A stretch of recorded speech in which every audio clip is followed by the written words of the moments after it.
Red శాండర్స్ని ఎవరైతే support చేస్తున్నారో మీరు స్మగ్లర్స్ కావచ్చు, కొట్టేసే వాళ్ళు కావచ్చు, కింగ్ పిన్స్ కావచ్చు. Deputy CM Pawan Kalyan big warning to ఎర్రచందనం స్మగ్లర్స్.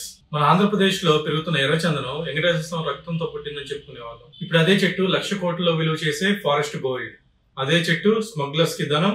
ఇప్పుడు గవర్నమెంట్ కి చాలా హెడ్ఏక్ గా మారింది. డిప్యూటీ సీఎం పవన్ కళ్యాణ్ ఇప్పుడు సీరియస్ వార్నింగ్ ఇచ్చారు. 4 కింగ్ పిన్స్ ని ఐడెంటిఫై చేసాం, 4 పెద్ద తలకాయలను ఐడెంటిఫై చేసాం, స్పెషల్ ఆపరేషన్ స్టార్ట్ చేస్తామని వార్నింగ్ ఇచ్చారు. మరి నెక్స్ట్ స్టెప్ ఏంటి?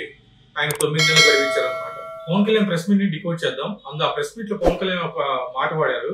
అది ఏంటి అంటే వెంకటేశ్వర స్వామి రక్తం నుంచి పుట్టిన చెట్టు అని చెప్పారు.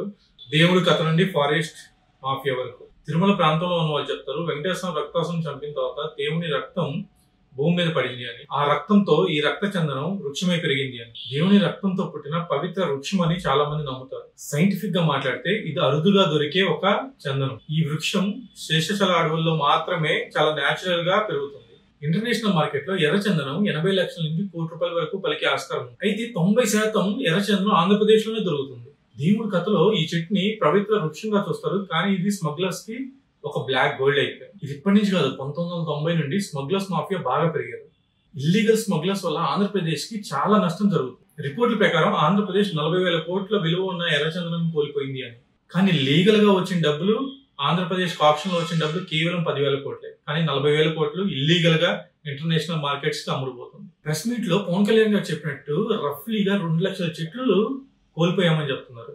2015లో ఒక నేషనల్ ఇష్యూ అయింది, మీరు అందరూ చూసే ఉంటారు. 20 మంది స్మగ్లర్స్ ని శేషాచలం అడవుల్లో కాల్చి చంపేశారు ఎన్కౌంటర్ లో. పవన్ కళ్యాణ్ గారు ప్రెస్ మీట్ లో చెప్పినట్టే 2020లోనే 1,30,000 చెట్లని కోల్పోయామని. ఇది ఫారెస్ట్ డిపార్ట్మెంట్ కి చాలా పెద్ద లాస్. పవన్ కళ్యాణ్ గారు చాలా పెద్ద వార్నింగ్ ఇచ్చారు, ఎర్రచందనం జోలికి వస్తే మాత్రం అంతా చూస్తామని చెప్పి. పవన్ కళ్యాణ్ గారు ఇంకోటి ఏం చెప్తున్నారంటే 4 పెద్ద తలకాయలను ఐడెంటిఫై చేసాం, ఫారెస్ట్ డిపార్ట్మెంట్ అండ్ పోలీసు వాళ్ళు కూడా వాళ్ళని ట్రాకింగ్ లో ఉంచామని చెప్తున్నారు. మెయిన్ గా ఇంకో మాట ఏం చెప్తున్నారంటే 9 నెలలు గడువు పెట్టాము, ఆ 9 నెలల్లో 11 పట్టుకుంటామని చెప్తున్నారు. అయితే పవన్ కళ్యాణ్ గారు పెట్టిన ప్రెస్ మీట్ లో నాకు బాగా నచ్చిన లైన్ ఒకటి ఉంది. ఆపరేషన్ కగార్ లాంటిది ఎక్స్ట్రీమ్ లెఫ్ట్ వింగ్ ఎక్స్ట్రీజం ని హ్యాండిల్ చేయగలిగినప్పుడు ఈ కంట్రీ ఒక ఐడియాలజికల్ బేస్డ్ ఉన్న వాళ్లే కూర్చోబెట్టి కష్టమైపోతున్న లొంగిపోతున్నప్పుడు మిమ్మల్ని తాట తీసి కూర్చోబెట్టి ఆపరేషన్ కదార్ లాంటిదే పాసిబుల్ అయినప్పుడు మాకు ఈ ఎర్రచందనం ఆపరేషన్ అనేది చాలా చిన్నది అని చెప్పారు. స్పెషల్ ఆపరేషన్ ఎర్రచందనం ఆల్రెడీ ప్లానింగ్ లో ఉంది. Forest, police, revenue, intelligence departments అందరూ కలిసి వర్క్ చేస్తున్నారని కూడా చెప్పారు. వాళ్ళందరికీ 9 నెలల్లో ఇంపాక్ట్ ఉండాలని చెప్పి టార్గెట్ ఇచ్చారు. ఇంకోటి మేజర్ గా ఏం చెప్పారంటే పవన్ కళ్యాణ్ గారు, వాళ్ళు కర్ణాటక డిపార్ట్మెంట్ తో మాట్లాడినప్పుడు వాళ్ళు అన్నారంట పవన్ కళ్యాణ్ గారితో, సార్ మీ వల్ల మాకు 140 కోట్లు లాభం వచ్చింది అన్నారంట. ఎందుకయ్యా మా వల్ల మీకు 140 కోట్లు ఎందుకు లాభం వచ్చింది అని అడిగితే, సార్ మీ ఎర్రచందనం స్మగ్లర్స్ ని మేము పట్టుకున్నాము, అది మేము ఆప్షన్ లో అమ్మేసాము, దానివల్ల మాకు 140 కోట్లు వచ్చినాయి అని చెప్పారంట. దానికి కూడా రెస్పాండ్ అయ్యారు, మాట్లాడదాం. ఇంకోటి ఏంటంటే ఆంధ్రప్రదేశ్ ఫారెస్ట్ యాక్ట్ 1967 గురించి కూడా మాట్లాడారు.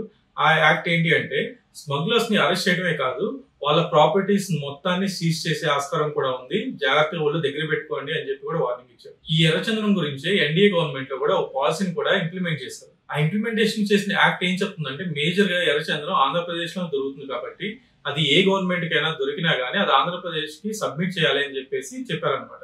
అయితే ఇక్కడ పవన్ కళ్యాణ్ గారు చెప్తుంది అది కర్ణాటక గవర్నమెంట్ ఎప్పుడైతే దొరికిందో దాన్ని మళ్ళీ రిటర్న్ చేయకుండా వాళ్ళు ఆప్షన్ అమ్మేసుకున్నారు అని. ఏపీకి ఆప్షన్ రైట్స్ ఉంటాయి, ఎందుకంటే రికార్డ్స్ కూడా మెయింటైన్ చేయాల్సిన అవసరం ఉంది. Recent raids Chittoor, Kadapa, Rayachoti areas లో జరిగాయి. Drone surveillance, night check post పెట్టి చాలా పకడ్బందీగా ప్లాన్ చేస్తున్నారు. ఫారెస్ట్ టాస్క్ ఫోర్స్ రివైవ్ అయ్యాక చాలా సీజులు కూడా జరిగాయి అంటున్నారు. ఎవరైతే ఫారెస్ట్ అఫీషియల్స్ గానీ బయట పోలీస్ డిపార్ట్మెంట్ అఫీషియల్స్ గానీ ఎవరైతే పొలిటికల్ పార్టీస్ తో ఫేవర్ గా ఉన్నారో వాళ్ళనైతే ట్రాన్స్ఫర్ కూడా చేసేస్తా ఉన్నారు. ఎర్రచందనం అనేది మన ఆంధ్ర ఫారెస్ట్ వెల్త్. స్మగ్లింగ్ అంటే ఇల్లీగల్ బిజినెస్ కాదు, అది నేచర్ కూడా డ్యామేజ్ చేస్తుంది.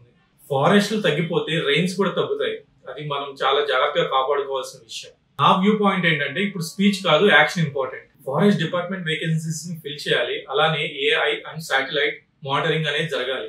పబ్లిక్ పోర్టల్ క్రియేట్ చేయాలి, అలానే సీజన్ లాక్స్ అండ్ ఆప్షన్ డేటాను కూడా ట్రాన్స్పరెంట్ గా ఉంచాలి. పవన్ కళ్యాణ్ గారు సెట్ చేసిన 9 months టార్గెట్ ఏదైతే ఉందో అక్కడ ఎవరు డీవియేట్ అవ్వకుండా దాన్ని ఫిల్ చేయాల్సిన అవసరం ఉంది. మాట్లాడడానికి చాలా ఈజీగా ఉంటుంది, కానీ డిసైడ్ చేయడం ఇంపార్టెంట్. సో అది చేసి చూపించాలని కోరుకుంటున్నాను. ఈ ఎర్రచందనం స్టోరీ ఒక చెట్టు గురించి కాదు, మన ఆంధ్రప్రదేశ్ రెస్పెక్ట్ గురించి. ఈ 9 months లో ఆప్షన్ వస్తుందా లేదా అని మనం వేచి చూద్దాం. ఈ ఇన్ఫర్మేషన్ మీకు బాగా నచ్చినట్టయితే ప్లీజ్ సబ్స్క్రైబ్ చేయండి, లైక్ చేయండి, అలానే మీ వ్యూ పాయింట్ ఏంటో కూడా కామెంట్ లో పెట్టండి. Thank you very much.